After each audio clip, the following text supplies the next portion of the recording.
Warning, the following podcast contains depictions of war and includes racist language in historical context. It may not be appropriate for all listeners.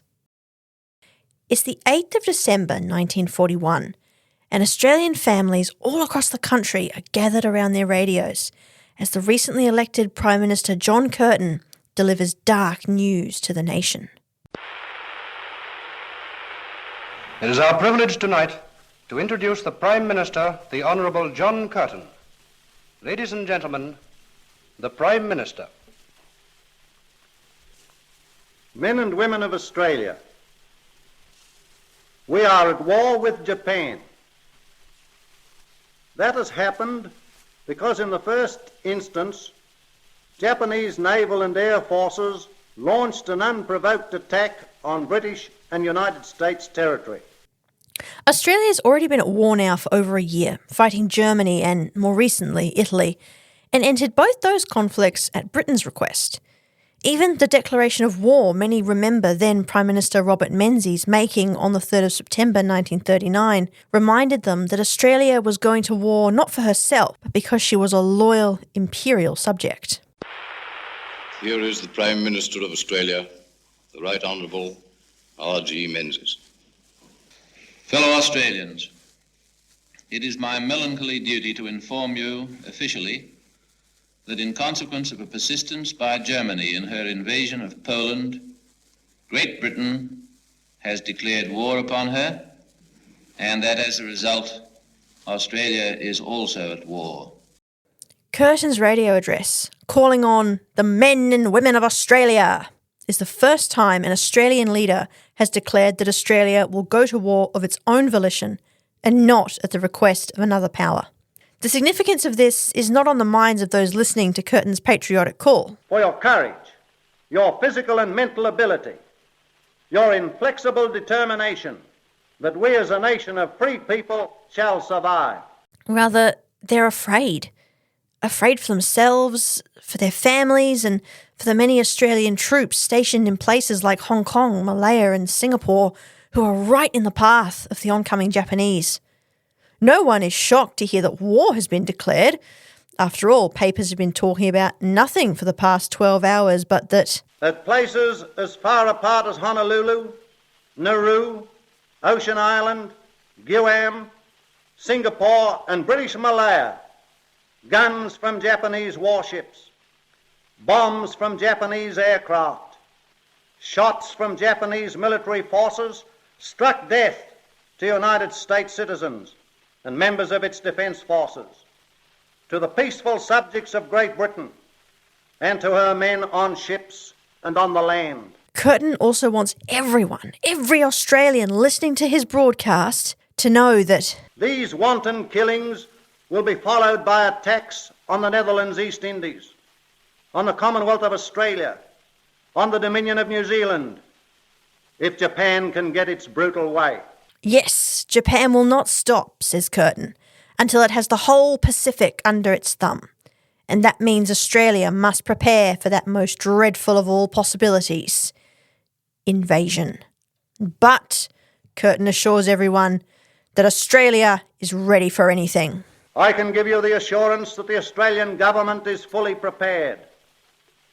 It has been in readiness for whatever eventuality that might arise. These measures include cancelling all leave for members of the armed forces, restricting trade after 6 p.m. to conserve light coal and transport, and, disturbingly, the internment of any Australians of Japanese heritage. They are shortly to join those Australians of German or Italian backgrounds who have been cruelly placed in internment camps and declared enemy aliens, despite the fact that most of them were born in Australia and, in many cases, their families have been on the continent as long as anyone of British descent. There's a palpable atmosphere of fear in the whole country as the weeks drag on. Then, just 2 months after Curtin made his radio address declaring war on Japan, on the 15th of February 1942, Australia wakes up to terrifying news. Singapore, the impregnable British fortress in Asia, the last bulwark against a Japanese invasion of Australia, has fallen. The invasion of Australia is on the horizon. It's coming, and 4 days after the fall of Singapore, everyone's worst fears seem to be realised when Japanese planes appear in the sky over Darwin and rain hell on the northernmost city.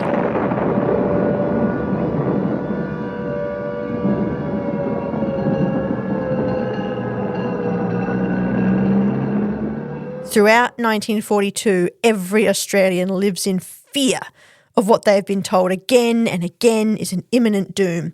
And posters on every street corner scream, "He's coming south!" and depict an oversized and, by modern standards, appallingly racist caricature of a Japanese soldier about to crush a helpless Australia beneath his boot. The bombing of Darwin continues and other northern cities become targets, including Katherine, Broome, Derby, Horn Island and Townsville. On the 31st of May, 3 Japanese midget submarines sneak into Sydney Harbour and destroy a barracks ship before being sunk themselves, and inner-city Sydney suburbs are shelled. Curtin's dire predictions of invasion all seem to be on the verge of coming true. Yet the Japanese never arrive. And by 1943, they're on the back foot all across the Pacific. So what happened? Why did they stop without taking the big prize? Did we beat them back? Was it the bravery and grit of the Australians and Papua New Guineans who forced the Japanese to retreat on the Kokoda Track and at Milne Bay that saved the continent from invasion in 1942? After all, the Japanese must have been coming, because John Curtin and the Australian government wouldn't have just made up a story like that, would they? I'm Juliana, and you're listening to The Skeptical Historian Writes a Thesis.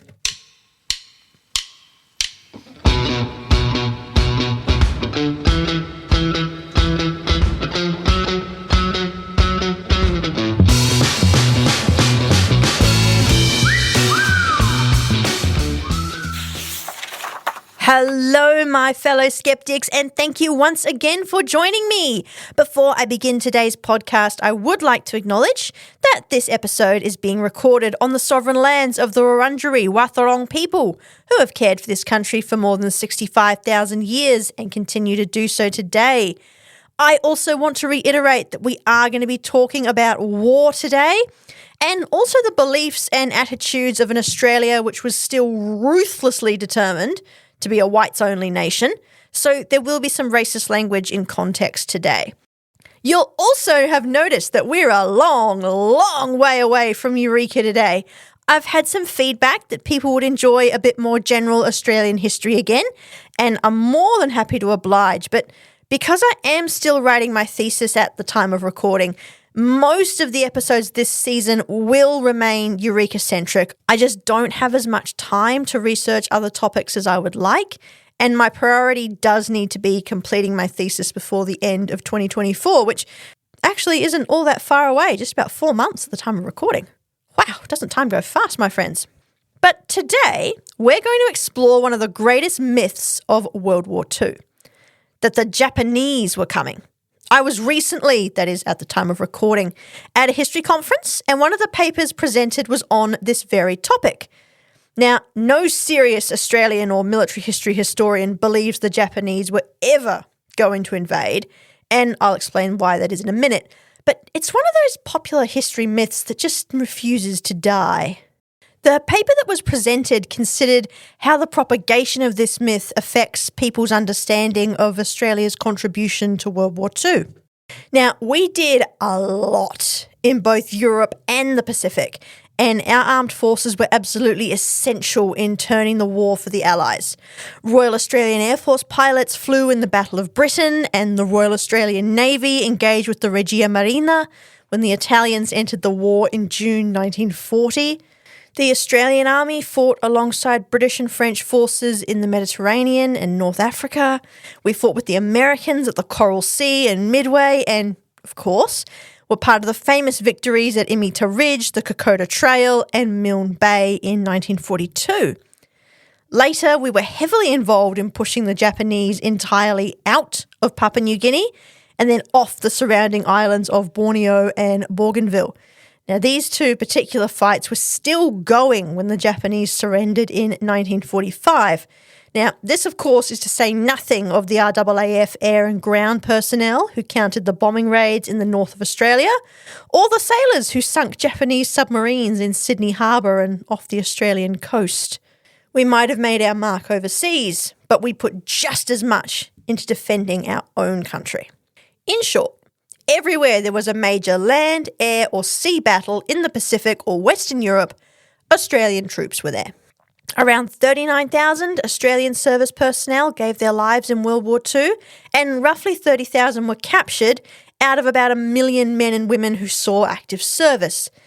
We never fought off a Japanese invasion of Australia, though, for the simple reason that there never was an attempt by the Japanese to invade Australia. But that should not detract from our incredible contribution in the Second World War. It doesn't matter that there was no battle for Australia, as the RSL likes to pretend there was, because our people acquitted themselves magnificently everywhere they were stationed, and we fought no less for war just because we didn't fight off an invasion. No one suggests Britain or the United States were not participants in World War II, despite the fact that their mainlands were never threatened with invasion. Now, Britain certainly got the hell bombed out of it by the Germans in 1940 to 41, and I am not dismissing the horrific cost of the Blitz, but Operation Sea Lion, that was the German plan to invade mainland Britain, was a fantasy. And even Adolf Hitler, one of the greatest fantasists of the whole damn war, knew it. The Royal Navy was too powerful, the Royal Air Force too strong, the British Army too capable, and British industrial might, supported by her colonies and some of her dominions, was just too big for a German invasion of Britain to have successfully occurred. At best, a small pre-invasion force might have landed somewhere in the south of England, only to quickly find themselves cut off and surrounded. Now, the Nazis were not the only people who knew this. Winston Churchill and his government knew it too, but drumming up the threat of invasion was good for the war effort. They beat that drum until it broke and then pretended to a credulous public that they'd successfully prevented an invasion that was never actually coming. I'll talk about the myths of Operation Sea Lion another day, but it's highly relevant to how the Curtin government framed the threat of a Japanese invasion to the Australian public. The Japanese were never coming. They never even had a plan to come here. At least the British government could say, hand on heart, that the Nazis had had an invasion plan. They'd simply abandoned it when they realised it was unworkable, although it was a long time before the British government ever admitted they'd known this even before the first bombs were dropped over England. The Australian government didn't even have this excuse. At no time during the war did the Japanese ever have a plan to invade Australia. Zip, nada, nothing. It was discussed by Japanese high command, but it never went any further than junior staff officers wondering it could be done and being told flatly by their more senior colleagues that it couldn't. The reasons were simple. Attempting to invade Australia would stretch Japanese supply lines, which were already at capacity and straining by 1942, and the Japanese military simply did not have enough personnel to launch an invasion in the first place, let alone successfully occupy a huge country and oppress its relatively large population. Australia has a landmass of roughly 7.7 million square kilometres and is the world's largest island. By car on modern roads, it will take you 39 hours non-stop to drive from our northernmost mainland city, which is Darwin, to the southernmost mainland city of Melbourne, and 46 hours, again, driving non-stop on modern roads, to get from Brisbane, our easternmost mainland city, to Perth, which is the westernmost mainland city. To fly in either direction by modern jet takes about 4 hours. So the point I'm making here is that Australia is huge. It's also full of really unforgiving terrain, including desert, bush, rainforest, swamp, and mountains, which will literally swallow you whole if you don't know how to traverse them, to say nothing of all the deadly things that live there, snakes, spiders, scorpions, crocodiles, dingoes, God knows what else. What's more, despite having such a large landmass, the population was, and is, very concentrated. Today, about 70% of Australia's population, which is around 26.1 million people, live in one of the following cities or major urban centres. They're in Sydney, Melbourne, Brisbane, Perth, Adelaide, the Gold Coast, which is in Queensland, Newcastle in New South Wales, and Canberra. The northernmost of all these locations is Brisbane, which is about 3,400 kilometres southeast of Darwin, to give you some perspective of just how much further north you can go. Australia's population in 1942 was about 7.1 million people, and the majority of the population and most of the industrial centres were concentrated in the south, still in those 7 areas that I mentioned above. The Japanese, had they wanted to invade, would have had to come from the north or northwest and might have been able to seize or destroy some of the towns and cities up there, which would have been awful for the residents, of course. But it wouldn't have taken long for Australia to mobilise a sizable force and push them back. That is, if the Japanese didn't get eaten alive by the desert first. It is worth noting on that point that still, today, in 2024, people vanish in the outback, just go up in smoke, including people carrying all the modern equipment like satellite phones, distress beacons, and emergency supplies. Had there been Japanese soldiers trying to negotiate that terrain in 1942, they would not only have had to deal with the unforgiving landscape, but they would have been being harassed by the RAAF. They would have been out of radio range with their supply convoys. They would have been being targeted by army and militia raiding parties, all while the nearest town was possibly thousands of kilometres away. I don't think they would have made it very far. This was something the Japanese High Command understood. So they had other plans for how to knock Australia out of the war. And I'll tell you about them after the break.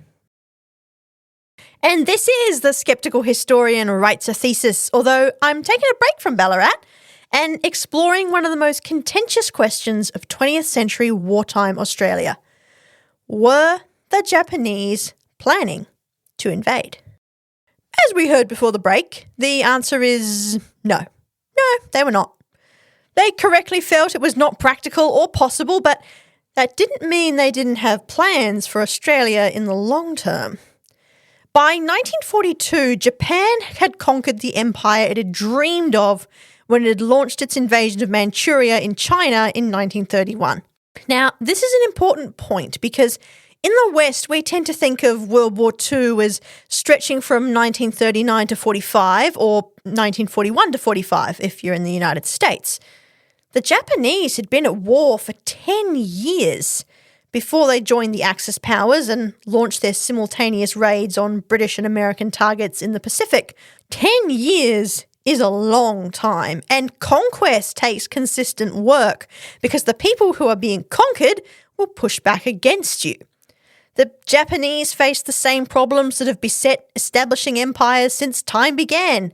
Uprisings, constant and low-level resistance, guerrilla campaigns, and foreign opposition to what they were doing. Now, this was to be expected, but what they hadn't counted on by 1942 was that America would still be there, and what was more, that the Americans would be hounding them all the way across the Pacific. It's much easier to subdue an empire, after all, if your military is not also tied up fighting against an extremely large and resource-rich foreign power. America was not so much a fly in the Japanese ointment, but an ever-expanding, swelling turd that every time you go to get a drop of ointment, you end up with a fistful of shit. Now, Japan had known perfectly well that they would eventually have to go to war with America. Even in the 1930s, they were threatening American assets in the Pacific, and America was the dominant naval power in that region. They had tried, unsuccessfully, to get into America's closed economic zone, and then tried to blame the Americans for all the decisions they made when they were refused access to that. Now, I'm not saying I'm in favour of closed economic zones or imperial capitalism, which is what the Americans were doing, but it's also not America's fault. Japan decided to build an empire on the back of extreme brutality.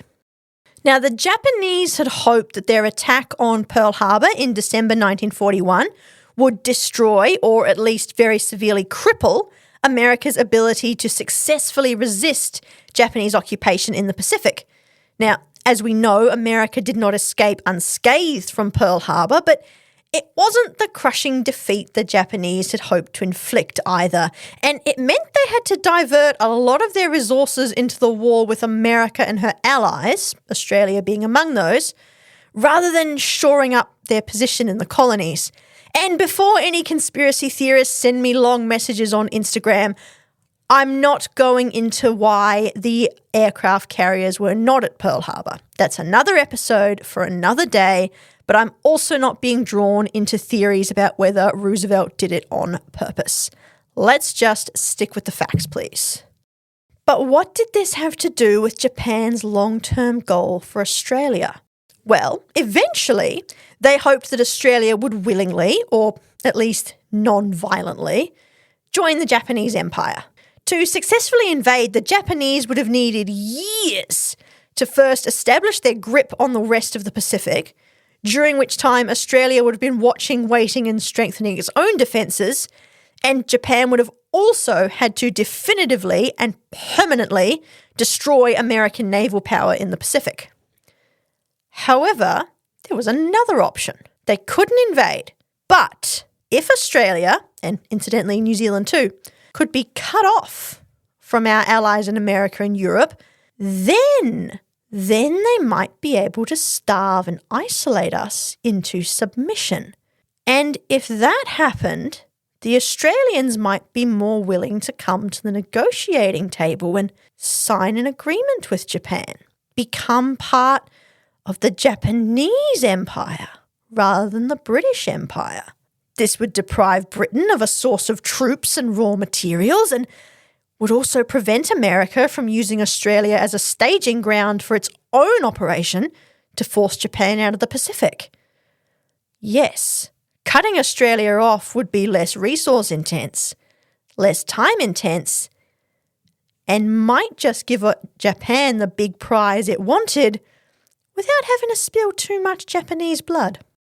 The plan was to first capture Midway, an American territory close to Hawaii, almost exactly halfway between North America and Asia, and then invade Hawaii, starting with occupying Pearl Harbor, and then take Fiji, Samoa, and New Caledonia.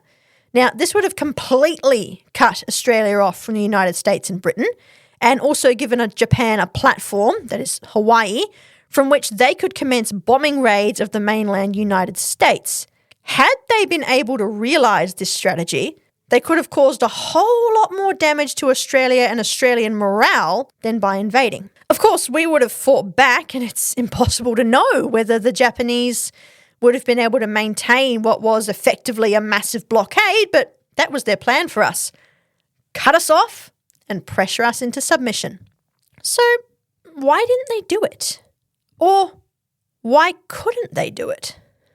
The answer lies on that island I mentioned above, the teeny tiny island almost smack bang in the middle of the Pacific Ocean called Midway.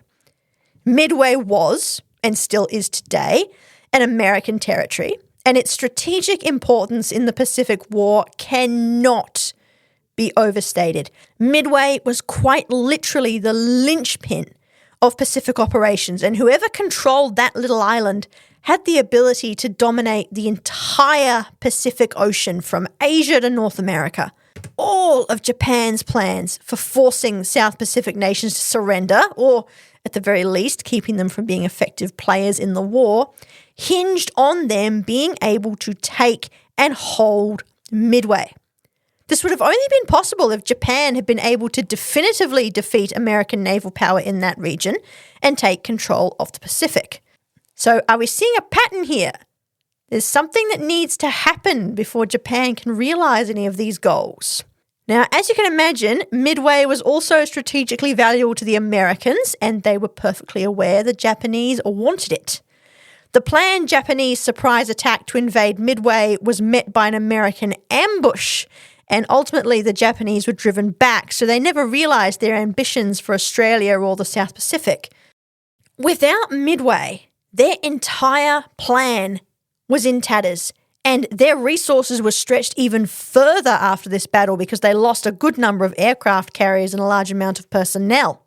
So even if they'd wanted to, even if they'd got back together and thought, you know what, we need to get rid of these Australians, they were in no position to invade us. Which brings us to John Curtin and his government and their long insistence throughout late 1941 and well into 1942 that Australia was inches away from a Japanese invasion. Now, I'll say it again, there never was a Japanese invasion plan, and even if they had been able to take Midway, the Americans would have thrown so much at trying to get it back, they probably would have got bogged down in a war of attrition they couldn't sustain, so they wouldn't have been coming then. The whole thing hinged on them being able to defeat American naval power, which they just couldn't do. They were not in a position to have that kind of war. So, if they weren't coming, if they really, really weren't coming, why did the Australian government continue to insist that they were? We'll answer that question right after this break. This is The Skeptical Historian Writes a Thesis, and we are about to take a close look into the Australian government's decision to push the narrative of a Japanese invasion in 1941 and 42 when, in fact, there was never going to be an invasion. So let's ask the reasonable question first. Did John Curtin, the Australian Prime Minister and the head of the War Cabinet, and the Australian government know that the Japanese weren't coming?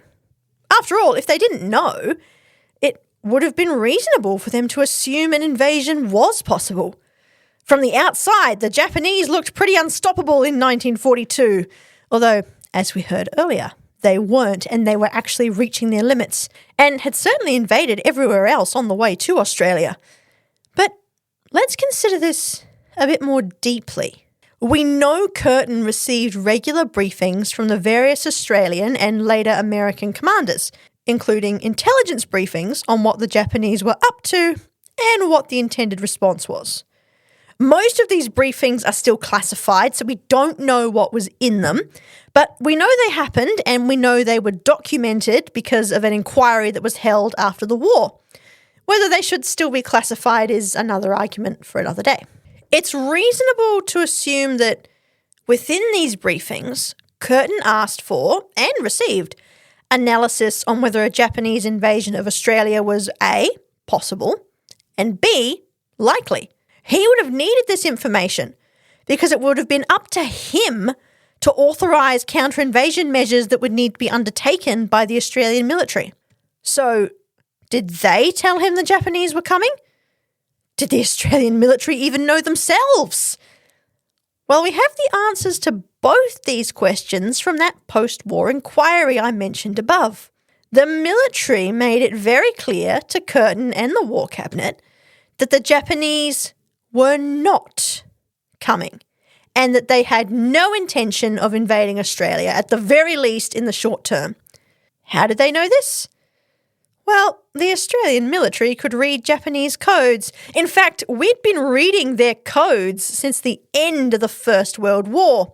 Now, there's a popular myth you can find on the internet that claims the Japanese did not encode their messages during World War II because they believed their language was too complicated for any Westerner to learn, and that they were shocked to discover when the war ended that their messages had been being read. Now, the first part of this claim is absolute rubbish. The Japanese used codes, as did everybody else during the war, and they knew perfectly well that Westerners were capable of learning and speaking Japanese. Even if they hadn't, they knew there were large Japanese diaspora communities in places like Australia and the United States who would not have hesitated to offer assistance to their homelands if the opportunity arose. Despite the cruel internment policies practiced by both countries and many other nations too, these diaspora communities felt little, if any, loyalty to Japan, and many of them had family members fighting in their own country's armed forces. But if Japanese messages were encoded, and they were, how was it that they had been able to be read for so long? This brings us to the second part of the internet claim, that the Japanese were shocked at the end of the war to discover their codes were being read. Now, this is partly true. Probably one of those technically true things that you can also find on the internet. But it was less shocked that their codes were being read because they'd known at the very least the Americans were reading their codes since they ambushed them at the Battle of Midway in 1942, but at just how widespread the knowledge of how to break Japanese ciphers was. The Australians and the Americans weren't the only ones doing it. The UK, the Netherlands, New Zealand, Canada, numerous other places had been reading Japanese ciphers since the 1920s. And even though the Japanese regularly changed their ciphers, they used a book cipher rather than a machine cipher, which made it easier for code breakers to crack. They also published their code books alphabetically. So, for example, the code for the Japanese character that meant aircraft carrier would always be in the same place in a code book. So if a ship got captured or Japanese soldiers got captured and there were code books in their packs, a code breaker who already knew the previous code could identify other characters and then work backwards from there. There were refinements added within the code, of course, but as I said, once the code breaker knew the characters, even with the refinements, it was possible to break it down to its original components. Now, this took time, but it meant that code breakers could start work deciphering a new Japanese code from the same foundation every single time. They didn't have to work out a new cipher each time a new code arrived. So the Australian military knew there was going to be no Japanese invasion, and we know that they must have told Curtin this because he did not give orders for any counter-invasion measures to be put in place. Now, all Australian service personnel not currently on active service were recalled to Australia and the leave for the armed forces was cancelled, but these were not counter-invasion measures. Australia was not being invaded, but it was under attack, and it was reasonable for Curtin to recall these people who were not currently in theatre back to Australia to defend it. And we're going to have a look at some of the decisions Curtin made regarding the defence of Australia a little bit later. So if Curtin knew there was not going to be an invasion, why the hell was he on the radio every other day in 1942 exhorting Australians to work and fight harder to fend off that imminent invasion? And what was he doing framing the battles of Milne Bay and the Kokoda Track in this context? He made it very clear that had the Japanese won in Papua New Guinea, Australia would have been next. As we've already heard in the course of this episode, this was hardly the case, and Curtin knew it. I think it's reasonable to ask, then, why he continued to push the idea. What exactly was John Curtin up to? Remember earlier in this episode when I mentioned Winston Churchill and his speeches to the British public before and during the Blitz? He knew the Nazis weren't going to invade, but he kept up the fantasy because it got people more involved in the war effort. Curtin did the same thing. By feeding the Australian people the story of a mythical Japanese invasion, he ensured that they would throw themselves wholeheartedly into the defence of the nation. Because it was so far away from the war in Europe, a lot of Australians really didn't feel they had much to fear in the early years of World War II, and it was difficult, especially after the first explosion of anti-German nationalism had faded away, to get people in Australia to take this conflict seriously. Production boomed, of course, because we were supplying a lot of material to Britain, and this meant an increase in well-paid and secure factory jobs, and the memories of the First World War were still fresh in everybody's minds. Why enlist to fight and die thousands of miles away when you could help the war effort by working in a nice, safe factory in Australia? When the war in the Pacific began, and especially after the fall of Singapore, people realised that Australia was involved in the war. It wasn't something that was happening far away that they could participate in from a safe distance. Curtin and his government drummed up the fear of invasion because it would ensure participation in essential war industries, and enlistment in the Australian military remained high. Australia was in as much danger as anywhere else in this global fight, and the Australian people could not be complacent. Curtin's other reasons for pushing the invasion narrative were, unfortunately, far less practical. Keeping the Australian public in fear was good for the future of the Curtin government. If the Australian Labor Party, the ALP, could position itself as the party that had defended Australia from a Japanese invasion, they would be in a strong position to win the elections following the war and implement peacetime policies which had been on the back burner. The politicisation of the non-existent invasion reached peak idiocy in 1942 when Labor Party frontbencher Eddie Ward, who was angling to get into cabinet, made the extraordinary claim that the previous Menzies government had planned to abandon everything north of Brisbane to the Japanese in the event of an invasion and concentrate only on defending the major southern population and industrial centres.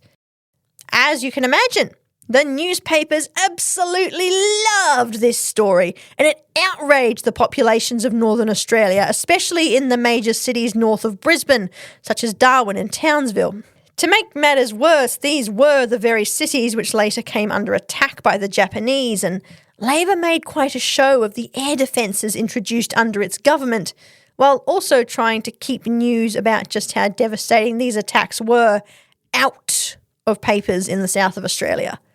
They were successful to an extent, and several journalists were prosecuted for reporting on the northern bombings in newspapers which were circulated in places like Melbourne and Sydney. But it would not be until after the war that the true scale of the Japanese bombing campaign in northern Australia would be revealed to the population in the south. This Brisbane line, as the so-called plan became known, is still hotly debated today, and the government which preceded John Curtin's ALP, which had been a loose coalition led by Robert Menzies, who would later found the Liberal Party, denied it had ever considered such a strategy. In fact, the only time such a thing was briefly presented to the Australian government and the War Cabinet was after Menzies had been ousted. A plan was presented to the War Cabinet which suggested prioritising the defence of the population and industrial centres south of Brisbane in the event of a Japanese invasion, but it was rejected, and the idea had certainly never been floated by the previous government. There was never a plan by either government to surrender the north of Australia to the Japanese. It would have not only been political suicide for whatever government did it, but tactical suicide as well. The very fact that most of Australia's population centres were, and still are, in the south of the country was our greatest defence against a Japanese invasion. As we heard earlier in this episode, and the north of Australia was the best protective buffer we could imagine.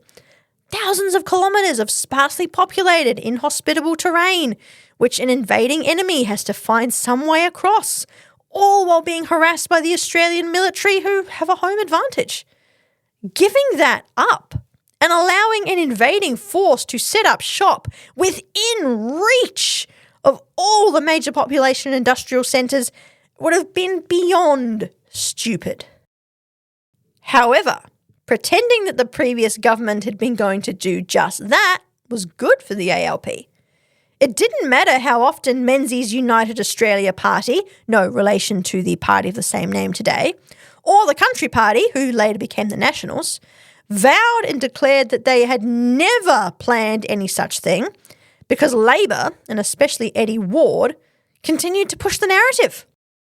By 1943, however, journalists were starting to become suspicious and were asking Ward for proof of these claims, which he was still pushing long after the fear of invasion had faded.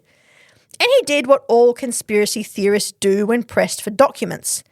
He claimed that sources within the government had told him that the relevant documents had been secretly removed, and that was why he couldn't show them to journalists or the public. Curtin allowed Ward to rattle on for some months without pushback, but eventually the opposition began to make relevant observations which caught the public's attention. Menzies expressed concern from his lonely position on the backbench, where he'd been relegated after his spectacular electoral defeat in 1941, that a responsible government minister, as he graciously called Ward, was making claims which could only be proven or disproven by revealing secret military intelligence.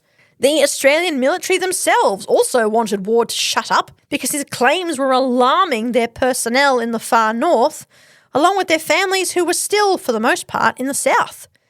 The military had multiple bases in the north of Australia. There's still quite a few up there today, and they were not going to simply hand them over to the Japanese should they have arrived, nor did they have any plans to abandon the personnel stationed there. Finally, under mounting pressure from the public, the press, the opposition, and quite a few people within his own party, Curtin reluctantly ordered a royal commission into whether the documents had ever existed and whether the previous government had ever planned to hand over the north of Australia in the event of a Japanese invasion. As Curtin himself knew full well, this plan had never existed, but Ward had taken his baseless accusations this far and Curtin had done nothing to stop him, so putting a lid on it and simply telling Ward to shut it was no longer an option. To the surprise of nobody in Parliament, be they government or opposition, the Commission found the documents had never existed, that Ward was a liar, and that the Brisbane Line had never been a reality. They also came down hard on Curtin for not reining his minister in earlier and telling Ward to either shut it or produce evidence. But Curtin had never been going to do this, because belief in the Brisbane Line conspiracy had given Labor a landslide win in the 1943 election. He had ousted Menzies by the skin of his teeth in 1941, so the telling victory in 43 was very much needed. And so he needed to keep the myth going. It was also a great accompaniment to his claim of an invasion and made him and the ALP look like better people than Menzies and the United Australia Party. Just look at that, the ALP could say. Menzies was going to give Australia away to the Japanese if they invaded. But we won't do that. We will fight to the last man because, incidentally, Australia, the Japanese are totally coming here. As we've heard in this episode, Curtin knew perfectly well the Japanese weren't coming. But he kept up the lie. It had the desired effect. People gave their all for the war effort and they voted Labor. Why on earth would he want to walk that back? I'm going to take another break here, and when I get back, we're going to answer one final question about this whole impossible Japanese invasion idea. What is it? Stick around and you'll find out. Welcome back, my skeptical friends. Before we end today's episode, I think there's one last question worth asking. We know the Japanese weren't planning to invade, and everyone in a position of authority in 1941 and 42 also knew it. This being the case, though, why did the Japanese persist in bombing Darwin, Katherine, Broome, Townsville, and various other northern towns and cities? And what about those midget submarines in Sydney Harbour? If they weren't preparing to invade, what were they doing?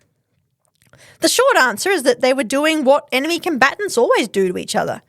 They were trying to prevent Australia from actively participating in a war. And more specifically, they wanted to stop the Americans from using Australia as a staging post from which to push the Japanese out of the Pacific. Now, of course, this is exactly what ended up happening. Now, for the big countries of World War II, so America, Japan, Britain, Germany, and the Soviet Union, they saw this as a war between themselves, with their allies being side players. Australia was never considered a threat on her own terms by the Japanese, only as part in America's war effort and as a potential supply station effectively for the British. Japanese bombing campaigns in the north were an attempt to prevent any American military installations from being set up within reach of their occupied territories. The submarines in Sydney Harbour and the shelling of inner-city Sydney suburbs was designed to frighten people, and it worked, but not quite as well as the Japanese had hoped. Much like nobody in World War II was ever able to bomb anybody into submission, the submarine attack was frightening and it caused a lot of stress and anxiety, but it didn't make Australia any less determined to fight back. It was also a military failure for the Japanese because they only managed to sink one unarmed ship and didn't cause so much as a scratch to any of the American and Australian battleships moored in the harbour. It was also a very expensive operation for very little reward. One unarmed ship, it was a barracks ship, so there were people killed on that ship, but one unarmed ship at the cost of all three of their midget submarines and not a dent made in Australian or American naval power. However, we didn't get off quite scot-free, obviously, but the pain of the Sydney Harbour attack was more political than it was personal. It was revealed that the government had been given several warnings that the Japanese planned to attack Sydney Harbour and that there were Japanese submarines in the area, but they just ignored it. Even when several RAAF submarine hunting planes saw those submarines near Sydney and raised the alarm, nothing was done. Both the federal government and the state government of New South Wales felt that Sydney was just too far away from any Japanese-occupied territory to be attacked, so felt the warnings were simply a product of overexcitement. It was very embarrassing for Curtin and his government when the attack did occur, and they refused to allow a public inquiry afterwards. They'd already been badly bruised by an inquiry into the initial bombing of Darwin, which had lashed them for their lack of air defences in the north, something which was subsequently improved, and later bombing raids by the Japanese were never as successful as those earlier attacks. And they didn't need the public knowing they'd left Sydney Harbour wide open either. The reason for the Curtin government's lack of urgency in Australia's defences, however, is easily explained. They knew there would not be an invasion, so they didn't want to spend too much money on what might look like in preparation for an invasion, lest it scare the public. However, they underestimated the lengths the Japanese were prepared to go to try and stop the Americans turning Australia into a giant fortress in the South Pacific. It was a foolish oversight by the government, but also one which does actually make a weird kind of sense. Why spend money defending against an invasion when you're not going to be invaded? However, I think Curtin and his government really took this too far and assumed that because the Japanese weren't going to invade, it also meant they weren't going to attack. As they discovered to their cost, this was untrue, and when their bungling was exposed after the war, the Australian people were quick to vote them out. Now, Curtin himself didn't live to see it. He died in office before the war ended on the 5th of July 1945 and really has gone down justly, I think, as a very good wartime leader. Yet the legacy of Labor's long lie about a Japanese invasion lives on. In popular Australian history today, you will still regularly hear this claim repeated, and that the only reason they failed was because we pushed them back at Papua New Guinea and they had to abandon their plans. It's also commonly talked about in America as well, because General Douglas MacArthur didn't help matters by claiming, quite falsely, in his autobiography that the Brisbane line had been real, that he had been the one who'd convinced the Australian government to abandon it, and by giving himself all the credit for successfully pushing back the Japanese in Papua New Guinea. Now, there were Americans involved in the Kokoda Track and the Battle of Milne Bay and the other actions that took place in PNG, and MacArthur was absolutely involved in planning, but they were joint Australian-American operations, and MacArthur does not deserve full credit, although that didn't stop him from trying to claim it. But there's a little footnote to this story which is worth considering. On the 19th of January 1944, a Japanese reconnaissance party made landfall in the Kimberley region of Western Australia. This party consisted of 4 Japanese officers and the captain of the fishing boat who had brought them to Australia, This was a Timorese man who lived under Japanese occupation. They left on the night of the 20th of January, and nobody would have even known they were here had they not taken footage of their jaunt, which was later discovered. Some of them were successfully tracked down based on this footage after the war and asked what they'd been up to. Had this been the advanced guard of the invasion force Curtin had been warning everybody about? Was it possible that he'd been right all along? Of course not. The Japanese had been investigating rumours that the Americans were building massive bases in the Kimberley. They weren't, of course, and the Japanese had sailed back to East Timor to report that the rumours were just that. Rumours. And that's it for today. Thank you so much for listening to The Skeptical Historian Writes a Thesis. Episodes are available everywhere you get your favourite shows. As always, if you want to get in touch with me, you can reach out on social media. I am Juliana Byers on both LinkedIn and Instagram. Or find me online and check out my blog at www.skepticalhistory.com. That's skeptical with a K. And join me next episode for another skeptical take on the mystery that is history. Bye now.